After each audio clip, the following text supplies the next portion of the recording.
Hello, viewers, and welcome back to the GI Huddle. Tim Poole here, editor of Gambling Insider. I'm with Stuart Hunter, managing director of Clarion Gaming. Stuart, welcome back. Hey Tim, good to see you again. How's things? Yeah, things are good. As the viewers will no doubt notice, I've got my England scarf on. This could either be considered brave or stupid, given England play France shortly after we record this, and it'll air after the game. So let's see, with hindsight, how that plays out. Keep our fingers crossed. It's either a bit of luck or a bad jinx. We'll soon find out. Yes. I disclaimer the outcome, the hopes of the nation. I don't want to on my shoulders, but maybe I've shouldered them. Maybe I'll take that. You got broad shoulders, Tim. You do. I think I'm with you. Yeah. Well, all the best to England. But today we're going to talk a little bit about a big event in the industry, Ice London coming up.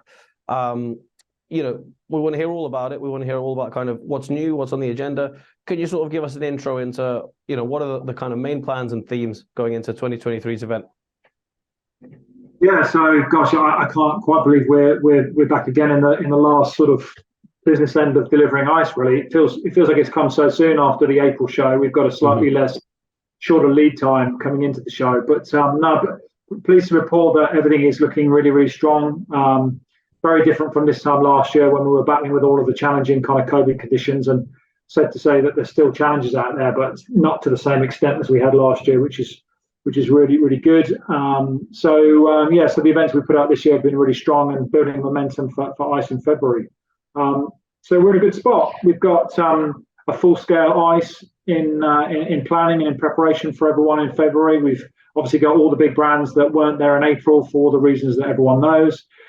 They've all returned, which is great. And the show is at the moment, it's pretty much sold out and full in terms of exhibitor content, and it will be the biggest ICE we've ever run. So, and an element of that is I guess driven by the fact that there's been a nice bounce back for the gaming industry. Certainly, the land-based industry that suffered the most during COVID has got is certainly getting back to its pre-pandemic levels. I know the US was sort of strongest back, and then Europe has been catching up. So that an element around the land-based industry at ICE is going to be strong in February, and I think that demand to see what's new and that opportunity to look forward to the future and plan for the next couple of years, and using ICE as that moment in time to do that, I think that's looking very exciting. So yeah, it's a full sector, full geographical split of ICE back to its normal strength, but hopefully a little bit stronger, because it'll be 3 years since we've held a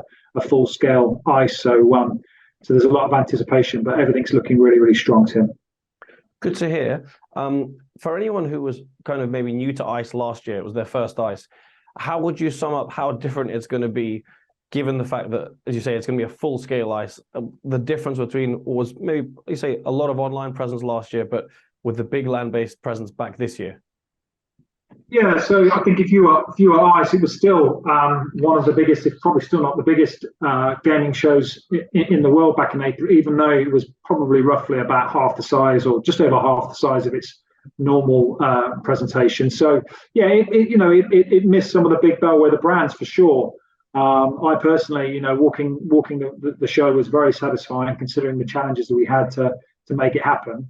But equally, you walk, and we were really proud and really excited, and there were 25,000 attendees there, which was really satisfying, and there was a really good mix of attendees from across the globe. But it definitely was missing, some of those bigger bellwether brands, certainly the land-based industry, the big slot machines, that added extra of that feeling of kind of Las Vegas, which ICE recreates in February in London, which is if you're not used to coming to ICE, and all of a sudden you feel like you're in the middle of the strip in some extent. So we missed a bit of that. So all of that is back. Obviously the show will be twice the size almost than what it was in April. Difficult to tell on how many attendees we'll get, but I certainly think we'll break some records based on the trends that we're seeing now. So I think the 2020 event was about 35,000 attendees. So we're looking forward to getting the whole industry back together. And whilst the volume of people there is clearly important, for us, it's that quality of those buyers that we can match with our exhibitor mix, really. So it'll just be, if you came to April, it'll be more of everything you saw. It'll be a wider split of sectors. You'll see some of the bigger brands back there, some of the bigger displays, bigger infrastructure, slot machines, casino industry in force, and then all the things that we invested in and we developed for the April show, bigger and better, and kind of evolved really. So, yeah, I think if you operate in the gaming industry and you can make it to London in February, then for sure you absolutely should. It's almost non-negotiable, really, in my mind. But I would say that. Hopefully, we can replicate some of the kind of Las Vegas sunshine as well, if you're trying to have a true experience. In terms of anything new, kind of anything that Clarion might be anything in new projects or anything you're introducing, is there anything in that area for kind of the February show in 2023? Well, there was quite a lot of work that we put into the April show, in all honesty. I think when we had that break in 2021, when we didn't run the shows, we obviously weren't doing a huge amount, or we weren't doing any live events. I guess we were closed, like the casino industry was closed during that period, and like most industries were closed. So we took that moment to reflect, and then personally myself and the ICE teams, it was just really important for me that when people start to come back to live, that we showed them an even better experience than they'd had before, just to remind them what they'd been missing. Because I certainly think when COVID first struck, I think people were thinking, gosh, will live events ever come back? Are we all going to do these things digitally for the rest of our lives? And whilst it was quite novel at the beginning, I think by the end, people were kind of, sick of it, really. It's not comparable. So yeah, we put a lot of investment there into things like our ICE 365 news studio, which was kind of our attempt at bringing an editorial hub to the show floor. It also allowed us to kind of keep the conversation going throughout the show, just to kind of keep that content and also a platform for some of our great speakers that we use in our education tracks through Vox. And it also allows us to broadcast some of that content to those that can't come. So we're running with the ICE 365 News Studio again, bigger and better, lots of learning really from the first time we ran it. So that's going to be a bit of a heartbeat of the show. I think we've also got our consumer protection zone this year, which has been it's been an initiative running for about 4 to 5 years now, which 4 or 5 years, not 45, 4 or 5 years. And it keeps growing.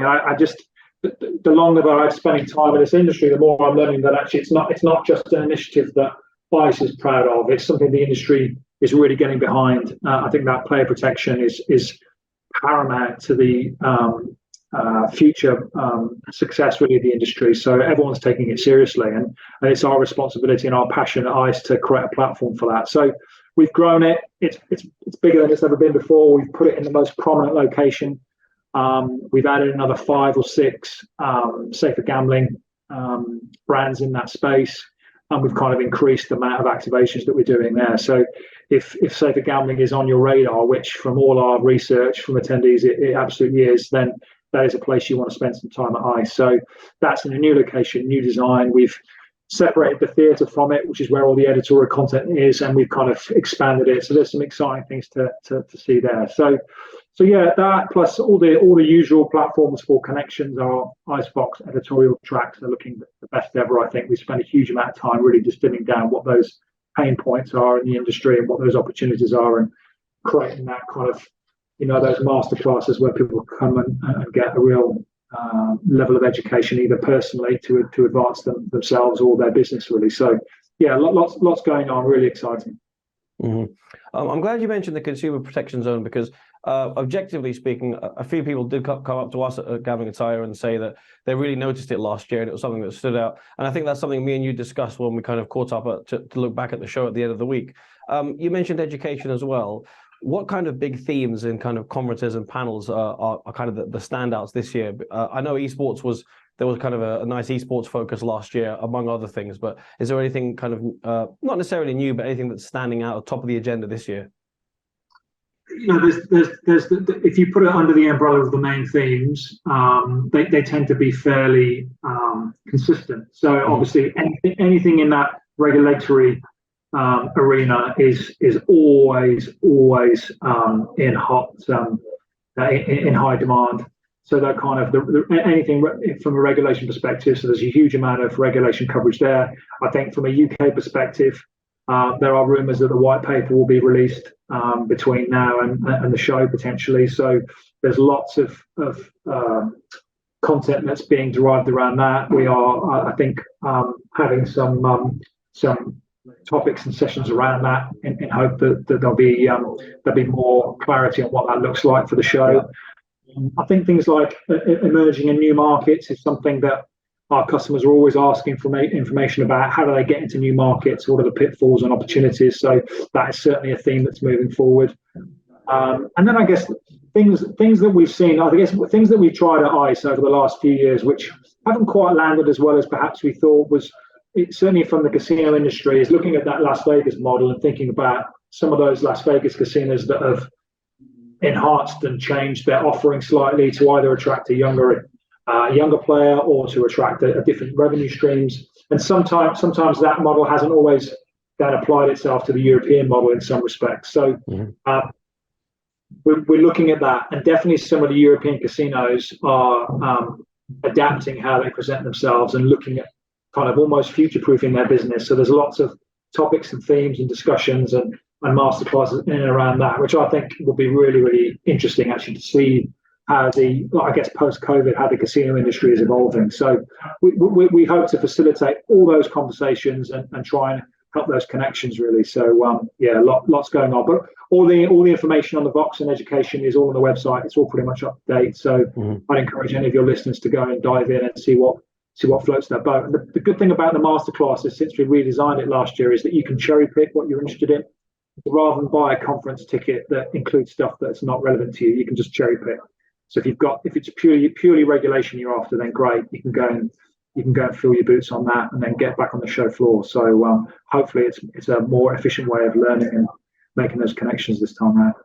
Yeah, definitely sounds like plenty of rich content. Fingers crossed there may actually be that white paper out for ICE. I mean, it'd be great if it came out sort of the week before ICE or ICE week, then there'd be absolutely plenty to discuss. But as you say, there's plenty to talk about anyway. Great to hear about kind of all the initiatives you're looking to get out there for the show. I think for a final note, if I could ask you about maybe plans for the rest of the year, because obviously you've got the Amsterdam show as well. I know ICE is the big one, but what are your kind of focuses, I guess, for the next few months, looking at maybe off the back of ICE and moving into the rest of the year? Yeah, so obviously ICE and our co-located IGB affiliate events in February in London, make up a significant part of our focus really. So getting February over the line after 3 long years, I think will be really satisfying, and not just a feeling of gosh, we've achieved it, we've got it back, but also just because I think there's a genuine real excitement about getting back together. I felt that when I was over in G2E in Las Vegas. It was great to be at that show. I think it was one of the best that they've ever had, I think, and there was a real energy of the industry coming back together, and I would hope that that's building as a great precursor to ICE really. So look, I'm excited. I know all the teams are excited, and everyone we speak to, exhibitor and attendee, are excited to see what's going to happen. But we hope it's going to be that moment where packed full of exclusives and opportunities to connect. It's going to almost sort of reset the dial really. So that's a big focus for us.